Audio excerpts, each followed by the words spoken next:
Hi y'all, it's Miss Liz. I'm gonna go through some of these problems on your factoring practice sheet. This worksheet is due by the beginning of next class. So I am on the side where we're talking about trinomials where the a value, the number in front of the whole trinomial, is greater than 1. So on the back side, you were working through trinomials where there is no number at the very front or the a value is equal to 1. This is where we use the X method, and then on the back is where we use the bottoms up method. I had some questions about the bottoms up method, so I wanted to make a video so you could practice or you can continue practicing. I'm gonna do question number 3 and 5. That way you can see it and then you can go ahead and work on the rest of them. So question number 3, I have, this is question number 3, 3n squared minus 8n plus 4. Right away, I notice that my a value is not equal to 1, so I can't start using the X method yet. But what I can do is use the bottoms up method. So we're using the bottoms up method here. First step of bottoms up method is to multiply this first number times the last number, or your a times your c value.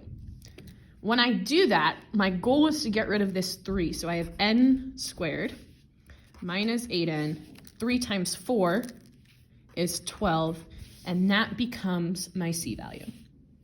Now, if you notice, I have an a value that's equal to 1. I see that because I don't have a number here in front of n squared. This step is when I can start using my X method. So just like you did on the front of this worksheet, I'm going to use the X method. So I'm looking for two numbers that add up to -8 and multiply to get 12. In my head, what I'm always thinking first through is what are some numbers that I can get that multiply to positive 12. So sometimes I make myself a little list. Numbers that multiply to get 12, 1 times 12, 2 times 6, 3 times 4. This gives me a list that I can think through. If you want to use your multiplication table, you can. It's a really, really helpful tool. So I'm looking for two numbers that multiply to get positive 12, but add up to -8.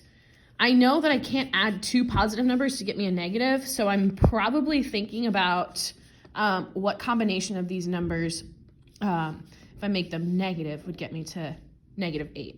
Let's take a look at this 2 times 6. 2 times 6 is positive 12, but 2 plus 6 is not -8. If I make it -2 times -6, though, -2 times -6, a negative and a negative makes a positive 12. -2 minus 6, going off, is equal to -8. So my factors become -2 and -6. If you want more help on the X method, definitely ask me today during class because we're going to go ahead and move on from this pretty soon. But bottoms up method, I write down my factors as n minus 2, n minus 6. Remember, it doesn't matter which order you're in, but for now, I'll use n minus 2 and minus 6. So if I'm thinking what I did here, remember when I multiplied the first times the last number? I need to bring back that first number. So I'm going to divide both of my factors by this initial a value, by my 3. Bottoms up method says anytime that I have a fraction, make sure you simplify. I cannot simplify 2/3. There is no way to simplify it. So bottoms up method, I bring the bottom of my fraction up in front of my variable. I get 3n, bottom of my fraction up, minus 2. And then when I'm looking at this fraction, 6 over 3 is really 6 divided by 3, and 6 divided by 3 gets me n minus 2. If you want to learn more about this, I'm happy to walk you through it, but I'm simplifying my fraction, and that's the best part of bottoms up, okay? So this is my final answer. That was question number 3 on the back of this worksheet, and I'll go ahead and do number 5 in another video.